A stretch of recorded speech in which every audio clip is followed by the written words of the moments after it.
Yesterday I was thinking to myself, and it hit me.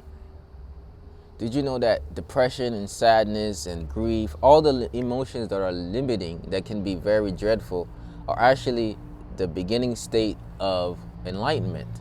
I discovered that how you respond to your depression determines whether you wake up from it, wake up from the sleep of life, or you just do whatever you need to cope, right? Because you don't have life the way you want it. I found out that there are two types of people, right? And this is not to downplay the scientific, the mental health of depression, but this is to say that there's certain people who go on a seeking journey when they go through stuff. There are other people who actually don't actually seek because they don't have the desire to shift, or they don't know yet, right? They actually don't even know yet. So my goal is to get you to know that, hey, a lot of times there are energy shifting and God works in mysterious ways, and people think that, yo, it's supposed to be off, like enlightenment is supposed to be all light. Nah, you're going to go through some very dark moments, because it's going to be a call. Like, humans are moved to shift when they're uncomfortable. And by that I mean, we're not we don't just shift because we shift. We shift because we're tired of the right? We don't just shift because we shift. We shift because at some point we found out that we don't want to deal with this anymore. And in efforts to shift, to change, boom, we're like, yo, I got to grow. But some people, they don't want to change. So there's a spiritual calling for shifting, and normally that leisurely sometimes looks like chaos, but a lot of people don't answer the call. And we live in a society where they give you a Prozac so you can hang up the call on your shift. And by that I mean, not saying that, yes, I am saying that. That's what it does. It literally, it makes you fall asleep rather than waking up. And I definitely say, don't drug yourself out of your enlightenment. Don't drug yourself out of enlightenment. Learn how to breathe. Learn how to move. Learn how to intake positive words of encouragement, and read books, and go to retreats, and figure out what you're here to deliver. A lot of people are dissatisfied with life. You know why they're dissatisfied with life? Because they're not delivering the gift that God gave them. So the dissatisfaction came from the lack of delivering the gift. So their deliverance is actually on the other side of delivering the gift. So the reason why we got to personally develop every single day is so that we can deliver the gift. We got to work on yourself to deliver what God gave you. Here's the thing. You got something in you that you're meant to deliver, but you may not know the routes. And that's the process, the journey. You might not know where to drop them off. You may not know how to refine it. You may not know. This is the process. This is knock, and the door will be open. Seek, and you shall find. This is what spiritual process is all about. It's seeking. It's asking. It's literally thinking to myself, wait, is there more out here? Right? At some point you get bored of your life. You're like, is this it? When you ask yourself, is this it? Don't say, oh, okay, this is it. Nah, that's not it. There is more. Right? If is this it actually is the greatest opportunity you have. Because now you're going to find out there's more. Right? So when you say, oh, is this it? Then you're like, oh, this was not it. There's actually way more to this thing called life. What's the reason for being here? Right? Sometimes you ask yourself, what's the reason for being here? And you're like, I don't like this stuff. Right? But then one day you wake up, you're like, man, I see the reason. God created a beautiful playground for us. So that way our spirit can dwell in the physical and enjoy some of these things. You know what I'm saying? And God is like, yo, why are you using your own thoughts to beat yourself up when you can be enjoying this great planet I gave you? Okay? So gratitude is enjoying the great planet that God gave you. Okay, that's gratitude. Somebody says, what you mean, Ed?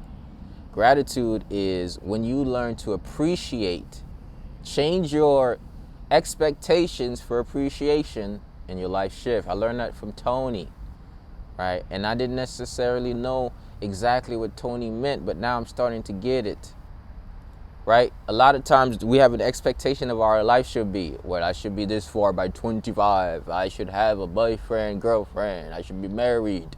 I should have $1 million in the bank. I need to be the world motivational speaker all around the world. I need to be the best life coach ever. Like, I need to turn my business and make it big as it possibly can be, right? We have these expectations. But what if we just appreciated the journey, right? Sometimes I have an expectation I should be really big. Now I'm just appreciating the journey. I'm like, you know what? I'm just going to do this. That's it. I'm just going to do this. I'm going to enjoy it. I'm going to keep doing it no matter what it looks like. Once you trade your expectations for appreciation, your life shifts. So, depression, sadness, anxiety, worry, these are actually gateways to enlightenment. I say gateways because this is a shift that's happening in the world. In fact, a lot of people are going to go through it because they're not just going through it, they're going to grow through it. Okay, a lot of people are going to go through it, not because they need to go through it, but because God is trying to help them grow through it. My goal is to help you see that, hey, this is a process of growth, not condemnation. It's an opportunity. This is what the Creator intended. My spiritual process actually began the instant that I actually went through a depressive state. I moved back home, and it was very depressing because I said, I am never moving back home. I said, I have my townhouse apartment. I made it out the hood. I'm in Boca Raton. I'm around all these rich, successful people. I'm like, hell to the no, I'm not moving back to Miami. Right? That's what I thought. But there's something called the hero's journey. When the hero leaves home, the hero goes away. Sometimes the hero has to come back home before his or her transformation. And the reason why the hero must go back home is because when the hero goes back home, the hero has to heal at the home, right? So I discovered that God took me through a spiritual process. And the process was, God said, I'm going to take you out of this environment to show you that there's more. And then by your own nature, you're going to screw it up. Then I'm going to take you back to your old environment to show you that there was more to learn there, to heal. And then after you heal, I'm going to take you out of that environment and I'm going to prosper you. Because that was my plan all along. But, I couldn't just go straight to the prosper. And that's the issue. We want to go straight to the prosper. And like, God has plans to prosper you. Well, not to hurt you, but you're going to go through some pain. That's part of it. You're like, yo, I want to help people. Well, how are you going to find out how to help people if you don't go through some stuff? So God has plans to prosper you and not hurt you, but you're going to get hurt in the process. And that's how you get to prosper. It's the hurt. All right. So you have to learn how to invest the pain of the hurt. Okay. That is a secret. That's not a secret. Okay. Once you learn how to invest your hurt, you are now getting better. This is the spiritual process. Investing your hurt to your betterment. Lessons say, oh, these are all the ways that I can make my life miserable. That's a lesson. And it's like, oh, if I keep doing that to myself, I will be miserable. Right? And then you are then able to shift. So I just want to empower everybody to understand that what you're going through is not here to actually kill your dream. It's actually the very fuel that you need for your dream. What you're enduring is actually going to create a bigger appreciation for it. But guess what? You have to knock, you have to seek in order to find. What most people do is they're like, I'm going through it, so they try to cope instead of heal. You go through it not to cope, but to heal. So the moment that you actually say, I want to heal and not just cope, that's how you shift. Okay? So the process of healing then comes with intention. Somebody says, I want to heal, but they wake up and do everything to cope. That is backwards. That's backwards. That's not the way of a progressive person. We used to say that. And my organization. That's backwards. That's not the way of a progressive black man.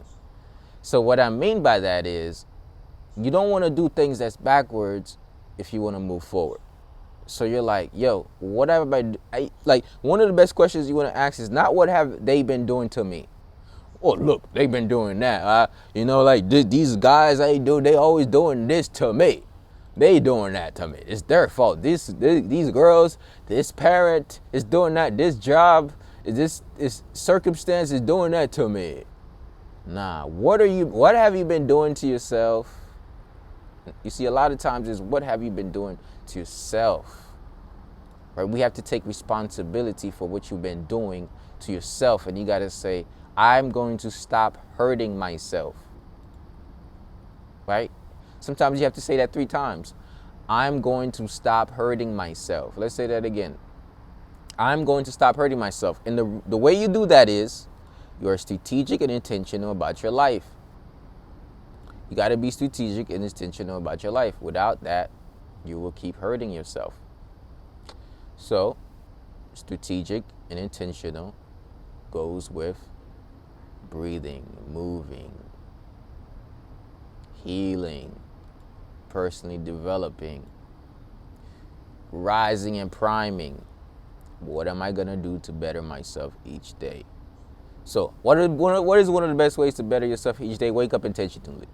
Wake up intentionally, breathe. What are some best ways to wake up intentionally, breathe, affirm some positive things into your life? What are some ways to wake up intentionally, breathe, journal? Wake up intentionally, affirm. Wake up intentionally, visualize. I wrote a vision statement 5 years ago, and it transformed my life because now 2023 is right around the corner. And guess what? The vision is coming real. I didn't get the results of the vision like I thought I would, like I wanted it, but I got it how I needed it. Because I saw a big company in the vision. I saw a lot of money in the vision. I saw a wife in the vision. But there was a part of my vision that says, I have mastered my mind, my body, and my emotions and the ability to impact others. I see that, right? I was like, yo, sometimes we want the result of having a vision. We want the benefits of the vision, but we got to become the visionary first. So God is like, yo, 2023 is not actually the year you become the millionaire, but it's actually the year where you solidify all your millionaire habits. Actually, this is actually the rebirth of you. You actually wrote the vision. It's the rebirth of you. So I'm like, yo, the next 5 years is actually the fruits of all that labor. I was like, oh, that makes sense. I was like, oh, wow, I never thought of it. So listening to my vision statement, it's the year 2023 and my life is completely inspiring and meaningful. I have embodied the characteristics of a person worthy of great success, respect, and a massive income. I've mastered my mind, my body, my emotions, and the ability to have an impact on others. I remember that line. I remember it because what I've done was I wake up in the morning, I know that I'm in theta mode, and I listen to that audio right when I wake up, and it's going to my subconscious mind. And once you plant some stuff in your subconscious mind, it'll bear fruit over time because you planting it so much. This is why you got to plant. This is where you got to be so intentional, y'all. I'm telling you, a lot could shift in a small period of time if you're very intentional about what you do. So now I have mastered so many parts of myself that I didn't even know I could. I thought I had to be slave to all of these things. And now I'm like, yo, look at God. Look at God. It's not me, because if it was me, I don't know. God freed me. God did. God did, and I helped. I want you to say that God is doing everything in my life, but I got to help, not hurt. God is like, I got plans to prosper you. And your carnal self is like, I got plans to hurt your plans. We're like, that don't make no sense. So you can't be going against God's plan with your plan. You gotta, what say? You gotta match God's plan. You gotta match your plan with God's plan. Not match God's plan with your plan. Match your plan with God's plan. Because God's plan is already to prosper you. So guess what? Let me tell you something. I've noticed some of the most successful, most longevity people in the world. And what I discovered about the most successful, most longevity people is that they all have faith in God. Now, this is not true to all extent. The most impactful, successful, like, the people who touch the souls and hearts of beings have a connection to God. I'm like, oh, there's something here. I'm saying people can have the money and be successful materialistically, but not impact others in a way. But those who really touch lives and people remember always have a connection to God. So I discovered that God is a hack. Everybody try to give you a hack, how to become a 6-figure earner, how to become a 7-figure earner, how to live the life that you want. But you know what? Go to God, and God is the source, right? Stop going to people. Look, you go to God, God's going to do it by osmosis. It's just going to like, boom. You're like, yo, I didn't even know. Here's another thing. You're like, yo, I want to heal. I want to heal. I want to heal. You go to a whole bunch of healers. Did you go to the healer? You're like, nah, I'm good. I want to heal. I want to heal. You go to a whole bunch of healers, but did you go to God? God is the ultimate healer. So somebody says, how do I tap into that? Well, guess what? If you want to tap into God, you got to understand that God is also in you. You are a temple. Somebody like, do I need to go to church? Well, that will help. But first, you have to work on your temple. So somebody says, should I clear my temple so God can... Where does God reside? God reside in your... Right? So where does God reside? God resides in your... Right? Shed. You're like, yo, I need to tap into God. You're like, but I can't hear the voice. I can't hear. There's so much negative thoughts, though. So guess what? Sometimes to get closer to God, you got to cut through the negative thoughts, negative limiting beliefs. You got to cut through the toxins. This is why we're fasting and juice feasting. This is why we're on day 3 of our fast. Right? I'm feeling amazing. I'm off of caffeine. I'm like half of my vices, if not all of them, are like gone. I'm like, oh my goodness, I didn't even know I could do this. I was like, I didn't even know I could do this. I was like, yo, God is taking you so far, but here's the thing though, somebody says, I wish I never had those vices. No, actually, you don't wish that. Because actually, those were the advices that you're giving now but what is on the basis of overcoming some of those vices. And you still gonna have to keep fighting. I can't even like say that because I know it's a fight. Life is a continuous fight, and once you stop, this is what Les Brown says. Once you stop fighting for what you want, what you don't want is going to do what? Take over. Life is a fight for territory. Once you stop fighting for what you want, what you don't want will take over. So you have to fight for your standards. You got to fight for your values. You got to fight for your mission, for your goal, for your reason for being here. And the way that you fight is every single day you say, I may not feel like it today. Oh, you know what? I don't feel like getting up today. I'm going to do that. I don't feel like moving today. I'm going to do that. I don't feel like working out today. I'm going to do that. I want to eat trash. No, I'm going to eat to live, not live to eat so that I can die faster. No, I'm going to eat to live longer. I'm going to eat to live longer. I'm not going to eat to cope. I'm going to eat to heal and still enjoy my life. Okay, look, freedom is not constraint. Freedom is not indulgent. Freedom is discipline. Be disciplined enough to do what frees you and not constrain you. Be disciplined enough to do what frees you and not be overindulging. Somebody says, I am free. I can do whatever I want. So they go and do everything against themselves. They sleep with people they don't want to sleep with. They hang out with people they don't want to hang out with. They take in things that doesn't feel good for them.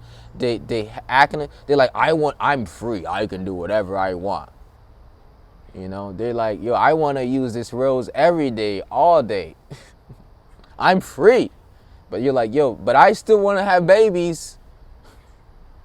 That's not freedom. That's indulgence. So freedom, I discovered, was discipline. I used to think that by going against everything that people say, that I should do, that I'm being more free. I discovered by going towards everything that I can and could do, I freed myself some more. So I live in the possibilities, not the obligations. Let me say that again. A should is an obligation. And if you have people should all over you, you will be obliged to live other people's expectations. A should is an obligation. If you have people should all over you, you're going to be obliged to live other people's expectations. Trade your expectation for appreciation. So what do I mean by that? When you start appreciating life, you start to notice what you can have, what you can do, who you can be, how you can empower people, what gift you have inside of you. And you're like, I got to bring this gift out of here every single day. Every single day, I have to bring this gift out here every single day. This is what I do. It's not that it does not hurt me to see that sometimes I do it and don't get appreciated for it. It hurts in so many ways. It does not feel good to post, and it does not go like it should when it's actually good. It's not like oh, I suck. No, I'm really good. It hurts. It is painful. It is painful, but guess what? I keep doing it. Why? Because what else is there to do but to fulfill out your destiny? What else is there to do for you to do it? People are not always going to appreciate you. People are not always going to compensate you. People are not always going to say thank you. People are not always going to get into what you got going on. Even when they do need it and want it and like it. But you got to keep doing every single day. Every single day I'm turning my dreams into a reality, no matter what it looks like. Every single day I'm in the reality of my dreams because of what I see inside of me. Every single day I'm turning my dream into a reality, no matter what it looks like. On the other side of this depression is I pressed on. Let me say that again. On the other side of this depression is that I pressed on. On the other side of being in the deep rest, I'm going to say, I'm going to keep pressing on. I'm going to keep moving forward. I need to learn what I need to learn to get to another level. This moment will not break me. I got something more powerful in me. The power of life and death is in your tongue. Sometimes when you keep like, oh my God, oh my God, oh my God, woe it's me. Guess what? That's not going to help. You need to rise up out of the ashes. You need to say, I got something inside of me, right? And I'm going to do whatever it takes. We do whatever it takes. People think success is linear. Success is a rocky road, but you got to keep doing whatever it takes every single day. I do whatever it takes. Every single day, I do whatever it takes to preserve my health. Every single day, I do whatever it takes to preserve my relationships. Every single day, I do what it takes to preserve my dreams. Every single day, I do what it takes to fight for my standards. Look, somebody says, this is my standard, so you should match it. What? What? This is my standard, so you have to reach. You want to date me? You got to meet my standards. Okay. Your standards, right? This is my standard, so you got to reach it. No. No, I'm just being myself, okay? This is my standard. No, this is your standard, so you have to fight for it. So you decide whether you're going to accept or not. So somebody says, this is my standard, so you have to be like that. No, this is your standard. You have to be like that. And if I can't be me around you because I am against your standard, then it means I'm not for you and we can't be around each other. So we separate because my standards and your standards don't align. It's not that I need to reach your standard. Somebody says, this is my standard in this stage of my life. You must have these same standards. You're not a vegan, I can't date you. You're not holistic, I can't be with you. No, this is your current standards. Did you have them from your birthing? You're like, no, I didn't. I had to work this. I pressed on to this. You're like, okay, so let me press on too.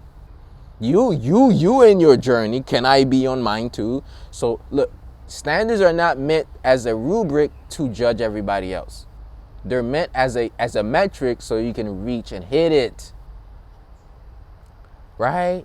Some people, to escape what they're not doing, they blame everybody. You know what? It's my kids. I don't have no time for myself. It's them. It's my jits. Those jits, man. If only if I could get rid of these jits. Nah, it's not your kids. You see, you have enough time for yourself, but when you take time for yourself, you're watching Netflix all day. No, you see, you've been taking time for yourself, but when you take time for yourself, you're not doing the right thing. So you're like, I don't have time for myself.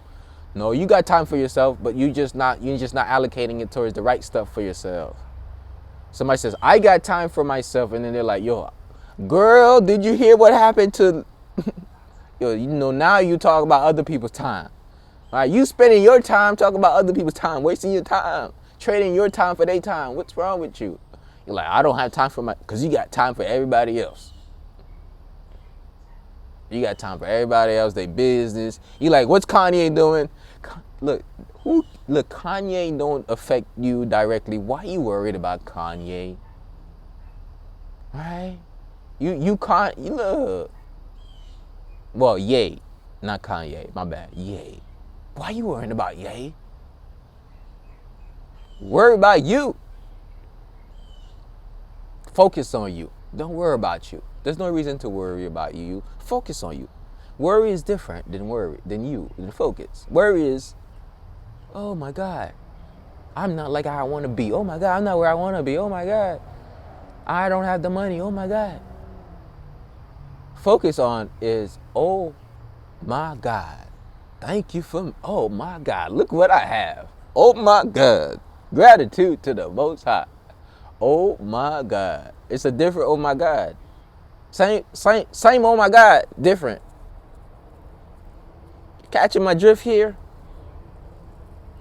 So what I'm saying is, I need you to understand that your little dark moment, the dark night of the soul, is actually, it's a revelation of the light of the spirit. Look, I done studied this. I done read enough books. I done seen enough lives. I done kind of piece it together. I done kind of been spiritually woke enough to know that when you go through a dark moment in your life, there's two ways to do it. It's either you stay in there. There's this movie where people were stuck in the dark night of the soul. They never saw it through to step into their gifts. They were walking through the dark night of the soul, and I totally forgot the name of the movie, but they never went on the other side, which was revealing their gift. That movie is such a powerful movie. And there was this person who played the piano, boom, boom, boom, and he died, and he had to go back to fulfill out his gift. So what I'm saying is, usually the dark night of the soul is supposed to reveal your light, where you say, I have something to deliver. Oh my God, I forgot who I was. I thought I was just this body, and this body that had all these past traumas, this body that had these things that happened to them, that I thought I was just this body. You're like, oh, I'm actually a spirit. I'm not even from here. When you find out you're not even from here, then you're like, oh snap. Oh, I got something. I gotta deliver it. On the other side of what you deliver is somebody else's deliverance. If somebody says, I don't care to deliver nobody, I'm not Jesus. I ain't no savior here. Nah. We're not trying to be saviors, but we're trying to do God's work. Somebody says, what do you mean? Look, somebody says, I could do hair really well, but I don't know if I should ever quit my job or try to do it. Look, you need to deliver somebody from that bad hairdo. Somebody says, I'm a great musician. I don't know if I should deliver. There's too much musicians. You need to deliver somebody from boredom. You need to deliver somebody from the lack of soul in their life. Somebody says, I'm a great speaker. I don't know if I should deliver. You need to deliver somebody's spirit from condemnation of depression. Somebody says, I'm a great artist. I don't know if I should deliver. You need to deliver somebody else's. Everything that you bring out, you're going to deliver somebody from something. Even if you create whatever product you create, somebody says, I'm going to make this cap here. They're going to deliver me from frizz on my hair when I go to sleep. They don't deliver me. I'm not going to put it on. But I'm just taking a random product that I've used just to show you that every single thing that you can create with your gift, with your ideas, with your challenges, it's actually a deliverance. So deliver the gift that God gave you. Deliver. Every single day, we're going to say this. We're going to get into the movement and the breathing. Every single day, I'm delivering the gift that God gave me. Every single day, and somebody says, I don't know it yet. Then there should be a gift. Somebody said, how do I be a gift? Be kind. Be compassionate. Be kind. Be compassionate. Love and be love. That's how you be a gift. You go to Chick-fil-A, right? Maybe you shouldn't go to Chick-fil-A, but you go to Chick-fil-A, just be nice, be kind. You go to Chipotle, be nice, be kind. You go to the DMV, it's gonna be a great day today. Don't be like, look, the other day I went to the DMV and they were nice to me. I was like, wait a minute, am I at the DMV? I was like, they're smiling and laughing. I was like, what's going on here? Am I in the right place? I was like, they're usually like, why the hell are you here? You should be at home. Yeah, the DMV is not a place to go, but imagine, look, if you know you got to a good spiritual place when you the type of person that walk in the DMV with a smile and you make people smile, when the officer come to give you a ticket and you're like, okay, officer, have a blessed day. When shit happens to you and you see the roses that's gonna come out of it, that's just a type of positive person. I become that type of person. A person who is just kind, compassionate, loving, who sees people as other spirits. Look, if you look at a whole bunch of bodies, you're going to see a whole bunch of nobodies. Because, that's just how it is. You look at a whole bunch of bodies, you're going to see, but if you look at a whole bunch of spirits, it's different. You're going to forgive people a little bit more. You'll be like, man, I forgive them because they don't know what they're doing. In fact, they don't even know who they are. I can't even blame them. I'm like, am I talking to you, really? You're like, I'm not even talking to you. I'm talking to a bunch of traumas, past experiences, right? Hurts and guilt trips and, and paradigms and mindsets. And you're like, oh my God, I feel for this person. You're like, how are you so peaceful? I just feel for everybody. And there's another spiritual concept that says when everything is a part of you, you can no longer try to cut stuff. Or even the tree, you want to treat it with kindness. You're like, oh man, this is part of the ecosystem that I live in. There was a point where even I start to have more compassion for bugs, except roaches. I see a roach, I gotta slap. Okay, I'm getting too excited. Calm down. Okay. I'm gonna get back to it, yeah. I'm compassionate for bugs, except roaches. Okay, somebody says flies, and flies too, right? And these mosquitoes, right? Maybe not all bugs, but I'm saying I'm out in the garden and the bug flies over me. I'm not gonna hit it. I'm actually gonna take it and be like, oh, little buddy, just keep doing your thing. I developed more appreciation for worms because I'm like, yo, these worms are actually feeding me, right? Now, somebody gonna clip this and say, Ed even appreciates shit. I appreciate the feces too. Somebody says, what? I found out it's compost. I even appreciate the shit. Because now I put it in my dirt. And somebody says, food grew out of that shit. I never knew that. So you put that enough with some I appreciate the scraps, garbage. This is what holistic living is. When you find out everything works for everything else, you appreciate stuff. I made some vegetable juice because I'm juice feasting, and I'm like, yo, I can't wait to put this in my compost bin. I appreciate the trash. I'll go in the trash and take out the trash to put it in the compost bin. Somebody says, why don't you just throw it to the dumpster? I'm like, why waste all of this good trash? One man's trash is another man's treasure. It's only the man's perspective that allows to see the treasure. Somebody sees an old table. I need to throw that away. So somebody says, oh, this is a new table for me once I paint it and refix it. Get what I'm saying? I can go all day, but we're not. Remember, your depression is your opportunity to press on.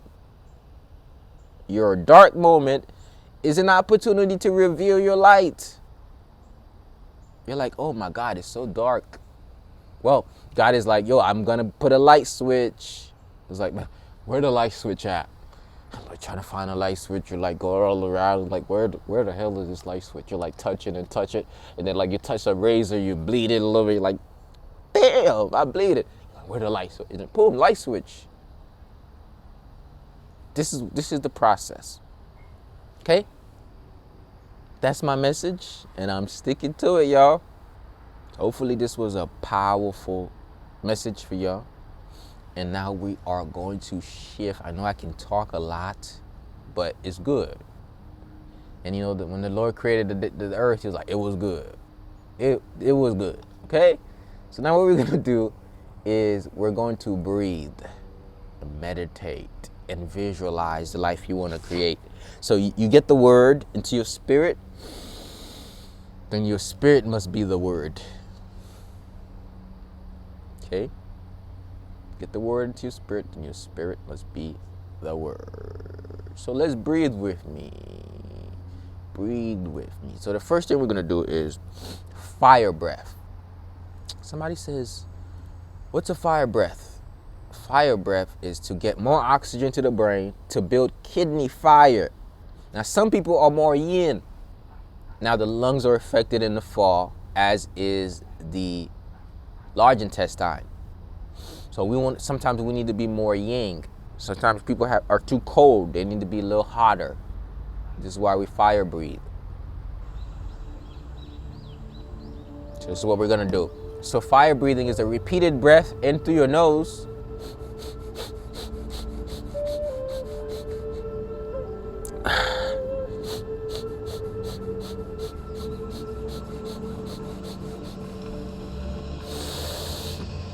Where did all this come from?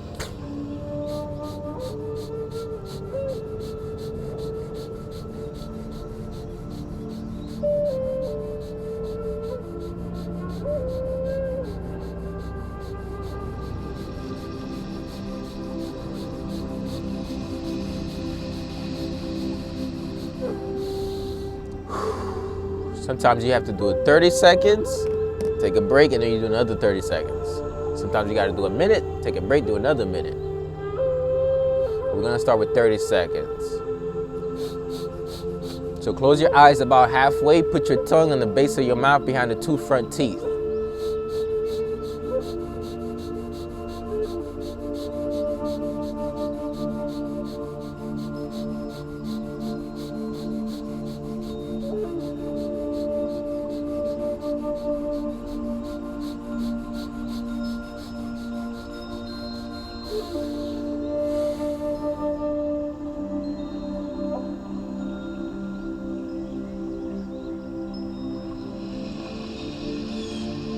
Start over.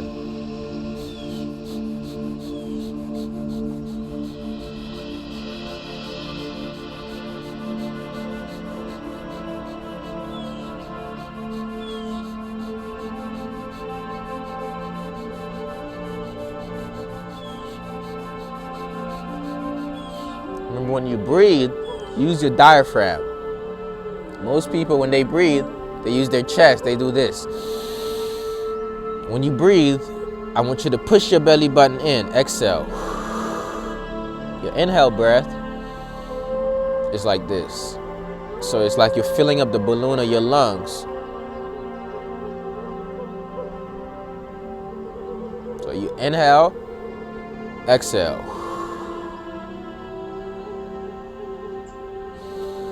Inhale, exhale. Inhale, exhale. Inhale, exhale.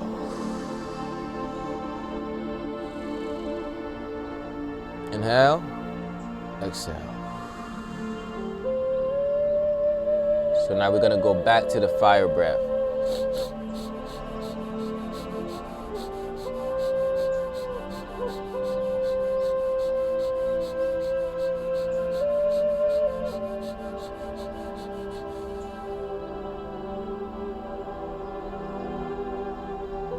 Just take some time.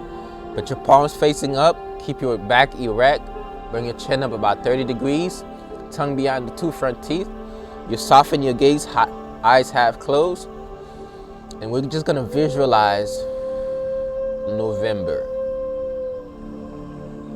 We're going to visualize a November full of empowering relationships, healing encounters, enjoyable moments. Empowering relationships, healing encounters, and enjoyable moments.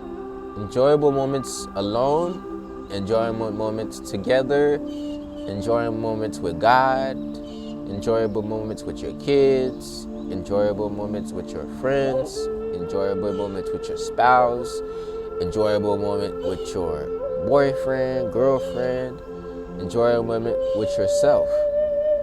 You're gonna breathe in and out as you do this, just picturing a whole bunch of enjoyable moments, healing encounters, fun situations.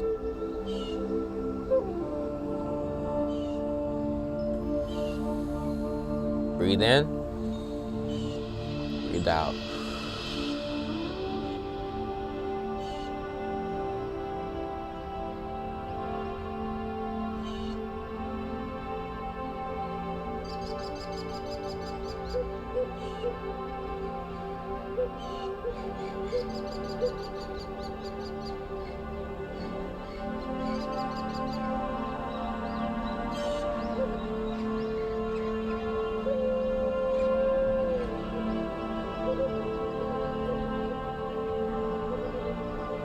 Now you're gonna cover both nostrils.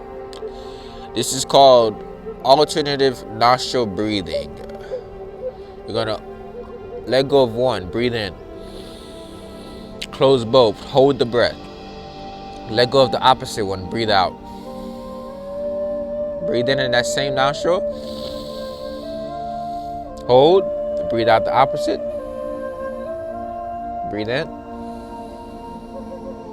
Hold, breathe out. Breathe in.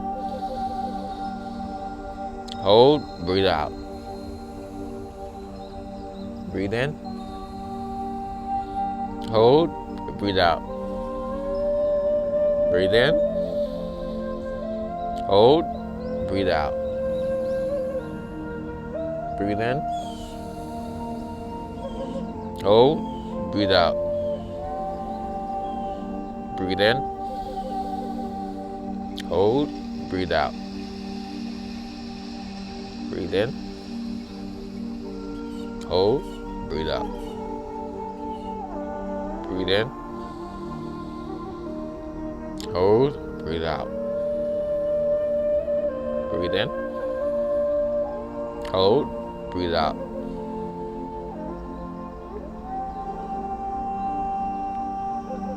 Now you're gonna inhale on 3, breathing in. 1, 2, 3. You're gonna exhale on 6.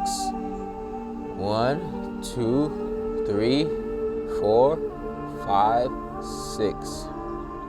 The purpose of this exercise is to get rid of all the stale air that's in the bottom of your lungs. So you breathe in on 3. 1, 2, 3, and you exhale on 6. 1, 6 count. 2, 3, 4, 5, 6. Inhale on 3. 1, 2, 3. Exhale on 6.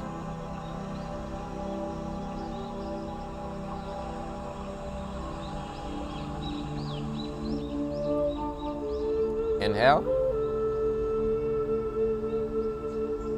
Exhale.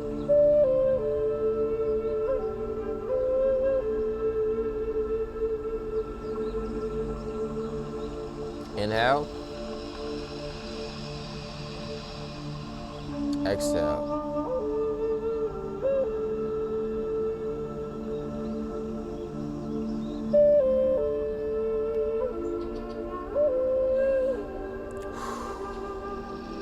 Remember, the lungs are affected during the fall. Herbs like mullein is really good for your lungs during the fall. Another way to get rid of toxins from your lungs and let go of the things that hold you hostage, like grief, is by breathing and making sounds.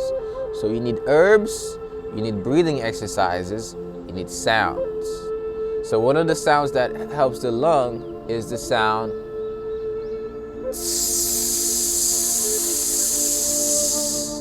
So as you do that, you have to visualize the color gray turning into white, as if you're purifying your lungs. So you're gonna breathe in, and breathe out.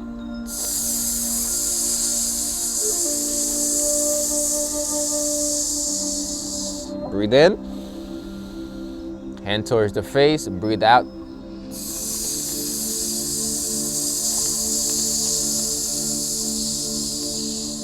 Breathe in, then breathe out.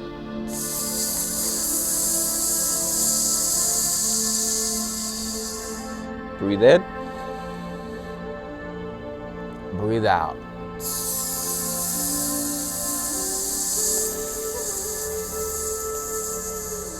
Breathe in.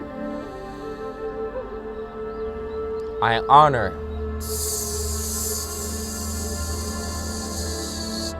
myself enough to let go of the things I no longer have.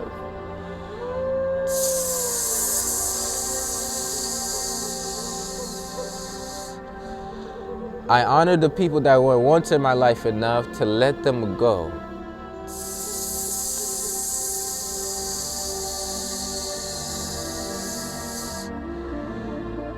I honor myself enough to let go of the things that I no longer have.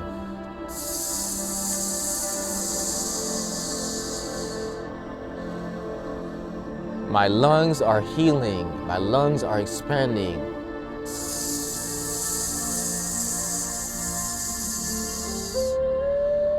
My lungs are clearing. My lungs are free.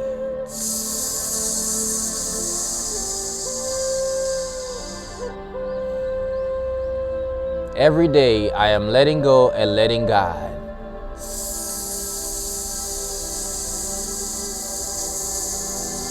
This sound sends a healing frequency towards the lung. Now we're going to separate actually when we do the lungs, your hands are actually supposed to be separated. So let's do that a couple times. Because the lungs are with the pectoral, so the expansion and separation opens up the pecs. And you make the sound. Imagine every breath that you take, you're getting rid of the darkness that's coming out of your lungs, turning your lungs from dark, from gray into white, visualizing the color, making the sound. This is a healing breath as part of the 6 healing breaths of traditional Chinese medicine, making the sound.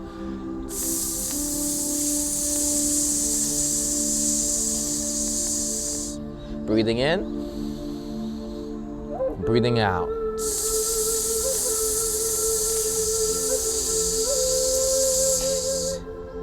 Breathing in, breathing out.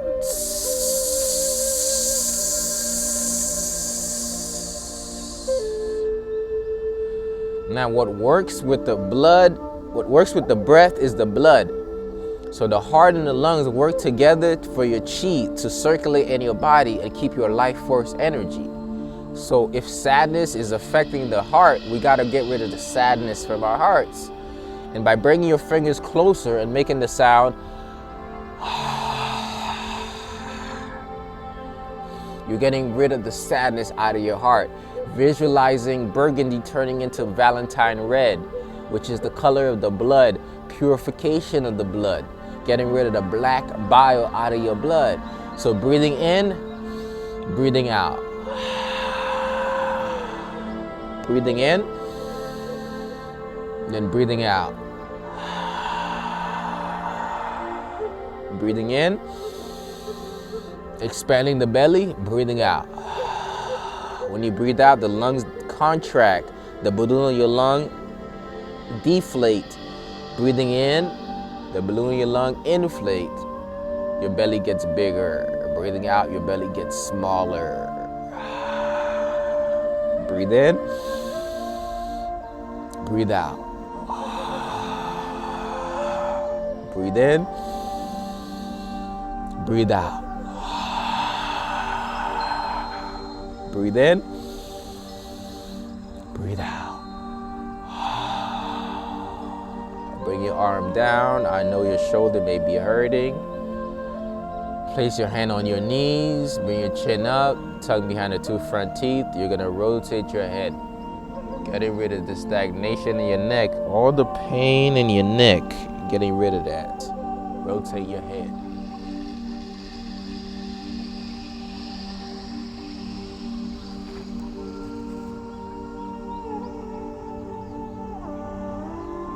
Every day I intentionally learn how to move the stress out of my body. I don't have to have a stressful day because I can move the stress out of my body.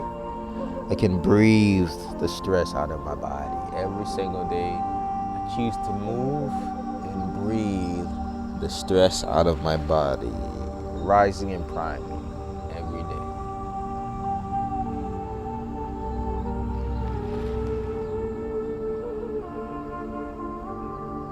Rotate the opposite way.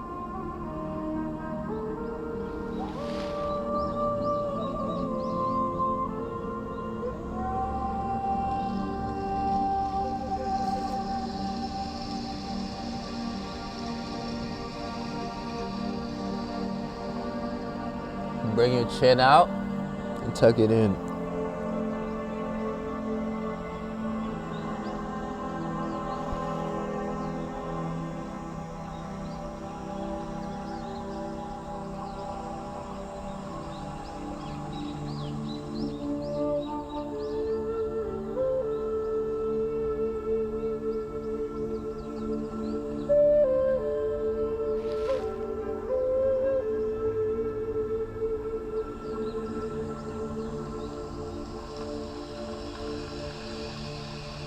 We have about 9 minutes left because I'm going to honor your time.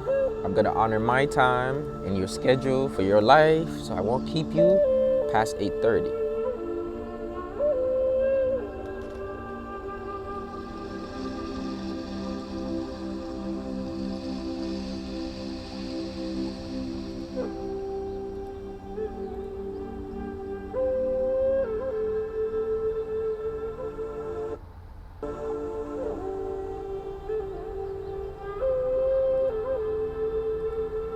Recording in progress.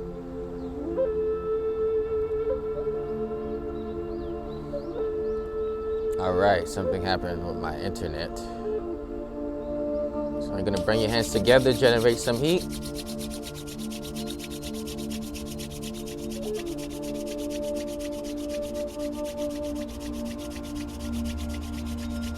Then you're gonna cover your eyes.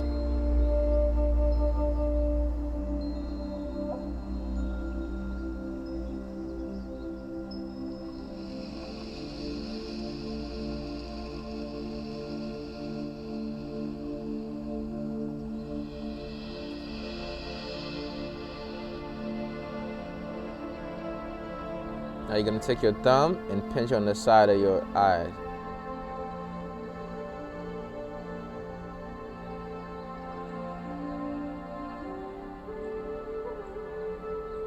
Now you're gonna do the center.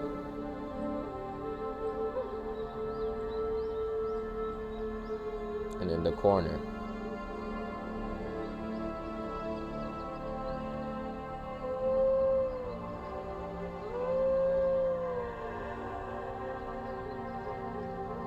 Now you're gonna do the bottom corner.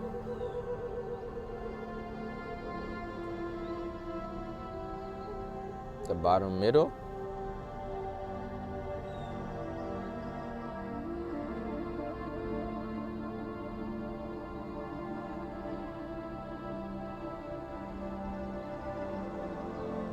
Bring your hands together again, generate some more heat.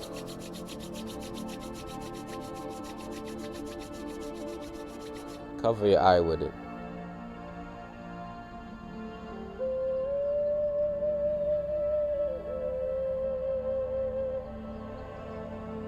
And you're gonna take the side of your hand, scrape along the side of your nose.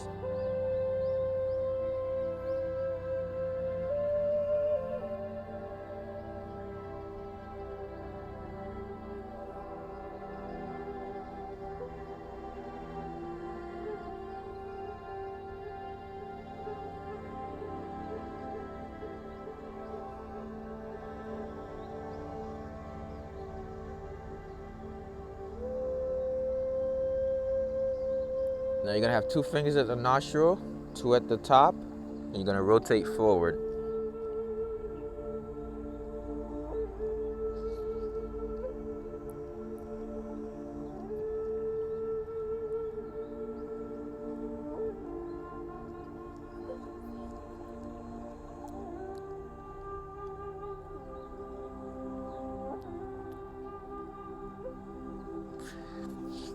Clearing your sinuses. Take the side of your hand again, scrape the side of your nose.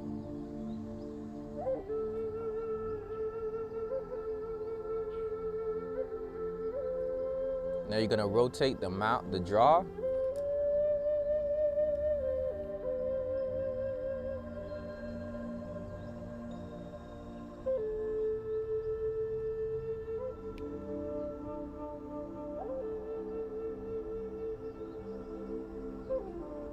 Switch sides.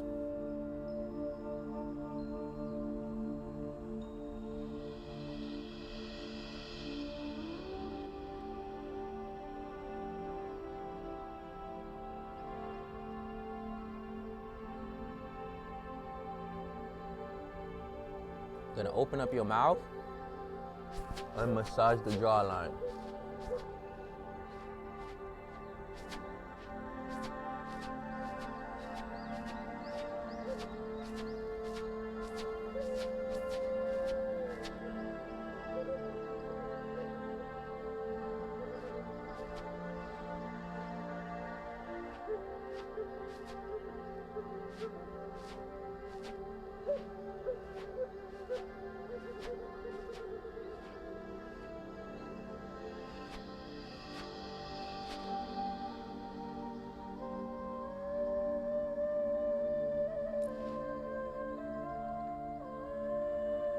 Whew.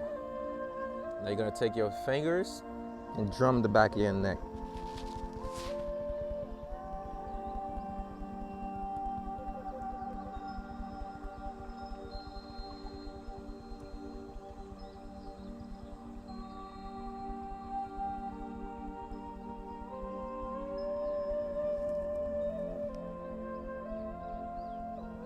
Now next you're gonna pat up and down your head.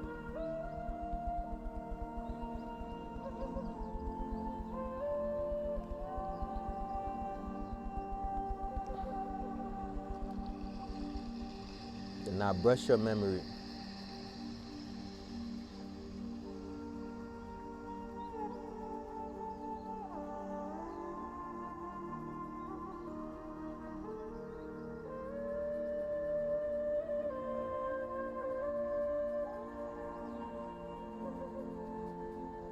Two fingers at your temple.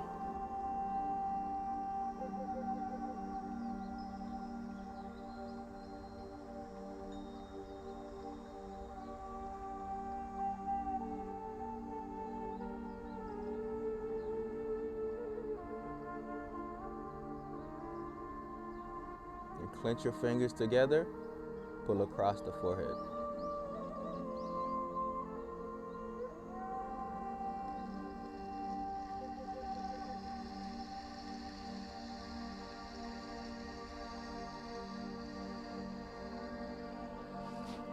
Now you're gonna plug the SCM muscle, massaging your neck.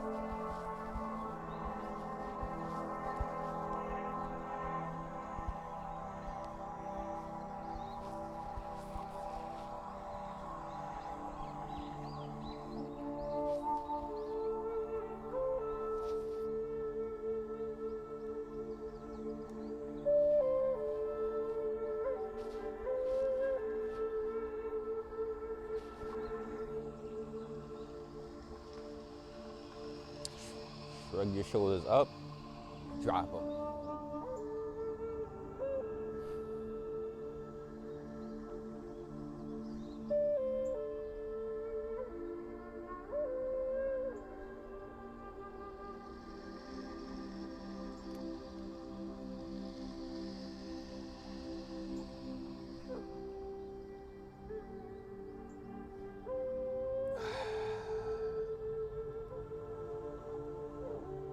That concludes today's mindful movement breathing session.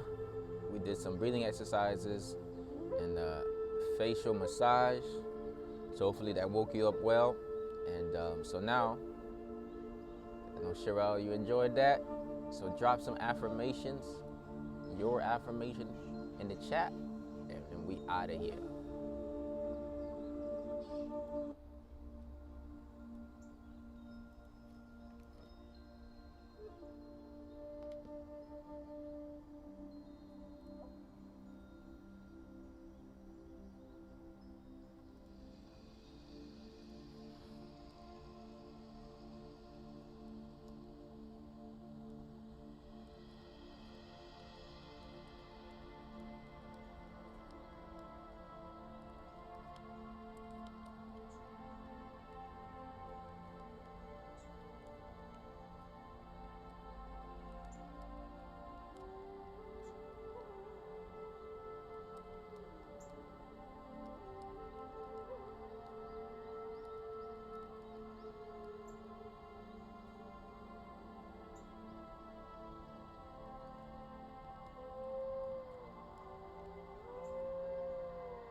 Maybe all the affirmations don't apply to you right now. Maybe they apply to you, but they always apply at some point in life. So we're going to say this. Starting with the first one, I'm going to say it twice, repeating after me. And the third time we say it together, as I will do the same. As you already know the deal. I am choosing to act out of procrastination and reveal all of the gifts that God put in me. I am choosing to act out of procrastination and reveal all the gifts God has put in me. I am choosing to act out of procrastination and reveal all of the gifts that God put in me. I'm choosing to act out of procrastination and reveal all the gifts that God has put in me. Together. I am choosing to act out of procrastination and reveal all of the gifts that God put in me. I am letting go of fried foods, sodas, and caffeine. I'm letting go of fried food, sodas, and caffeine. I am letting go of fried foods, sodas, and caffeine. I'm letting go of fried foods, sodas, and caffeine. Together. I am letting go of fried foods, sodas, and caffeine.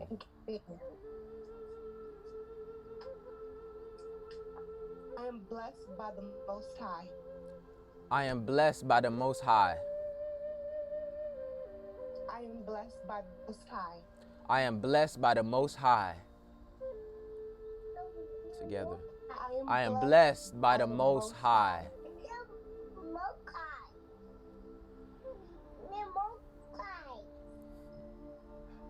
I am going to press out of depression. I am pressing. I'm going to press. Let's rephrase that. I am pressing out of depression. I am pressing out of depression. I am pressing out of depression. Pressing out of depression. Together. I am pressing out of depression. Pressing out of depression. So be it, and so shall it be.